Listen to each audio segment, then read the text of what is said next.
প্রাচীন ভারতে এমন কিছু অসাধারণ কীর্তি আছে যা আজকের দিনেও আধুনিক বিজ্ঞানকে রীতিমতো চ্যালেঞ্জ জানায়। ভাবা যায় এমন সব কীর্তি যা সময়ের এতগুলো পরীক্ষায় পাশ করে আমাদের পূর্বপুরুষদের জ্ঞান নিয়ে নতুন করে ভাবতে বাধ্য করে। চলুন এমনই কিছু রহস্যের গভীরে ঢোকা যাক। আমাদের প্রথম বড় রহস্যটা হলো দিল্লির বিখ্যাত লৌহস্তম্ভ, যা মরচে ধরতে ভুলে গেছে। মানে ১৬০০ বছর ধরে খোলা আকাশের নিচে দাঁড়িয়ে আছে, অথচ একটুও মরচে ধরেনি। আর এবার দ্বিতীয় রহস্যের দিকে যাওয়া যাক। এটা হলো একটা বিশাল সভ্যতার একেবারে নীরব হয়ে যাওয়া এক লিপি। তো এইটা হলো সিন্ধু লিপি। সিন্ধু উপত্যকার যে বিশাল সভ্যতা ছিল, ওখানেই এটা পাওয়া গেছে। ভাবুন একবার, ৩৩০০ থেকে ১৩০০ খ্রিস্টপূর্বাব্দ পর্যন্ত টিকে ছিল সেই সভ্যতা। আর এই লিপিতে ৪০০রও বেশি চিহ্ন খুঁজে পাওয়া গেছে। কিন্তু আসল সমস্যাটা হলো, আজ পর্যন্ত এর মানেটা কেউই বের করতে পারেনি। কারণ কোনো রোসেটা স্টোনের মতো কিছুই পাওয়া যায়নি, যেটা দিয়ে এক ভাষার সাথে আরেক ভাষার তুলনা করা যেত।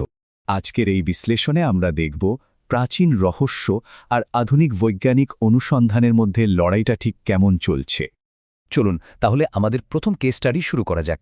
ফোকাসটা থাকবে দিল্লির লৌহস্তম্ভের সেই অবিশ্বাস্য ধাতুবিদ্যার উপর। তো সবচেয়ে বড় প্রশ্নটা হলো, একটা ১৬০০ বছরের পুরনো লোহার স্তম্ভে মরচে ধরে না, এটা কিভাবে সম্ভব? এর অসাধারণ মরচে প্রতিরোধ ক্ষমতার আসল কারণটা কি? আচ্ছা, এই রহস্যটা সমাধানের জন্য বিজ্ঞানীরা মূলত দুটো থিওরি বা তত্ত্বের কথা বলেন। একটা হলো পরিবেশগত, মানে পরিবেশের প্রভাব, আর অন্যটা হলো উপাদানগত, মানে স্তম্ভটা কি দিয়ে বানানো হয়েছে তার উপর।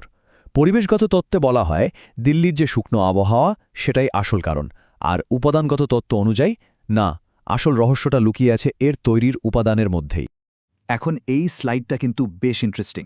এটা দেখাচ্ছে যে হ্যাঁ, দিল্লির জলবায়ু অবশ্যই সাহায্য করে, কিন্তু এটাই পুরো গল্প নয়।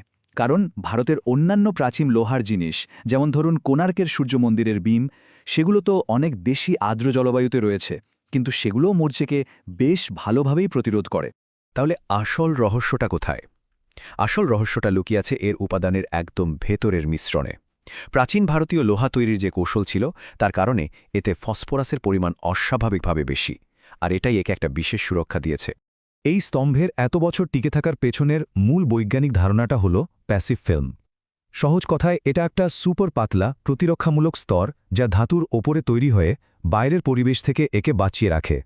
চলুন একটু সহজ করে দেখি প্রক্রিয়াটা কিভাবে ধাপে ধাপে কাজ করে। প্রথমে লোহার ভেতরে থাকা স্ল্যাগের কণাগুলোর কারণে এর ওপরের অংশে ফসফরাসের পরিমাণ অনেক বেড়ে যায়। এরপর ভেজা আর শুকানোর যে চক্র চলতে থাকে, তার মাধ্যমে আয়রন হাইড্রোজেন ফসফেট হাইড্রেট নামে একটা স্ফটিকের স্তর তৈরি হয়, যা স্তম্ভের পৃষ্ঠকে পুরোপুরি সিল করে দেয়। আর এটাই হলো আসল কারণ। বেশ, এবার চলুন আমাদের দ্বিতীয় কেস স্টাডিতে যাওয়া যাক। এটা আরও অনেক বেশি জটিল আর অমীমাংসিত একটা ধাঁধা, সিন্ধু লিপি। সিন্ধুলিপি হল পৃথিবীর প্রাচীনতম নগর সভ্যতাগুলোর একটার ভাষা। এর পাঠোদ্ধার করা যে এত কঠিন, তার কারণ হল এটা সময়ের সাথে সাথে পুরোপুরি হারিয়ে গেছে। এই লিপির পাঠোদ্ধার করাটা যে কতটা গুরুত্বপূর্ণ তা বোঝানোর জন্য একটা তথ্য দিই। ২০০০ সালে তামিলনাড়ু সরকার ঘোষণা করেছিল যে সফলভাবে এর পাঠোদ্ধার করতে পারবে তাকে $১ মিলিয়ন পুরস্কার দেওয়া হবে। কিন্তু কোনো রোজেটা স্টোন বা দ্বিভাষিক লিপি ছাড়া বিজ্ঞানীরা কিভাবে এর পাঠোদ্ধার করবেন? এখানেই তো আধুনিক প্রযুক্তির আসল খেলা শুরু হয়। গবেষকরা চিরাচরিত ভাষাগত পদ্ধতির বদলে এখন কম্পিউটেশনাল আর পরিসংখ্যানগত বিশ্লেষণের দিকে ঝুঁকছেন। মানে সরাসরি অনুবাদের চেষ্টা করার চেয়ে তারা এর মধ্যেকার প্যাটার্ন খোঁজার চেষ্টা করছেন। এক্ষেত্রে প্রত্নতত্ত্ববিদ জোনাথন মার্ক কেনোয়ারের কাজটা ছিল যুগান্তকারী। তিনি প্রথম এই লিপির ওপর পরিমাণগত পদ্ধতি ব্যবহার করেন। তার মতে কোন চিহ্নগুলো কতবার আর কোন চিহ্নগুলোর পাশে ব্যবহৃত হচ্ছে, সেটা বিশ্লেষণ করলেই এর গঠন সম্পর্কে একটা ধারণা পাওয়া যেতে পারে।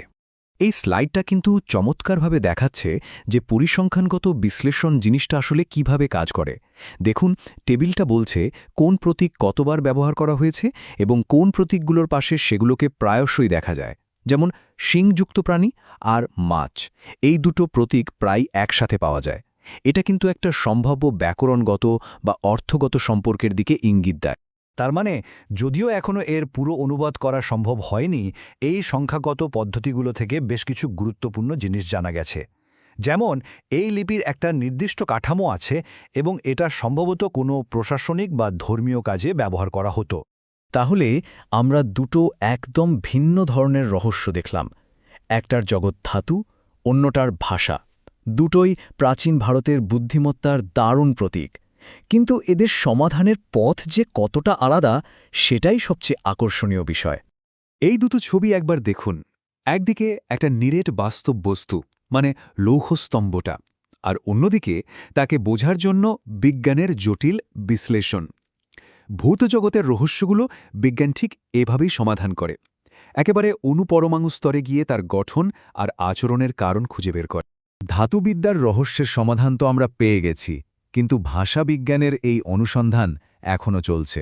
এটা শুধু সময়ের ব্যাপার নয়, এটা দেখায় যে একটা বস্তু কিভাবে কাজ করে তা বোঝা এক জিনিস, আর হাজার হাজার বছর আগের মানুষের মনের ভেতরের চিন্তা, তাদের ভাষা আর সংস্কৃতি বোঝাটা সম্পূর্ণ অন্য এক চ্যালেঞ্জ। আর এখানেই আসল বিস্ময়টা লুকিয়ে আছে। শুধু প্রাচীন জিনিসগুলোতে নয়, বরং সেগুলোকে বোঝার জন্য মানুষের এই যে নিরন্তর চেষ্টা, এটাই আসল ব্যাপার।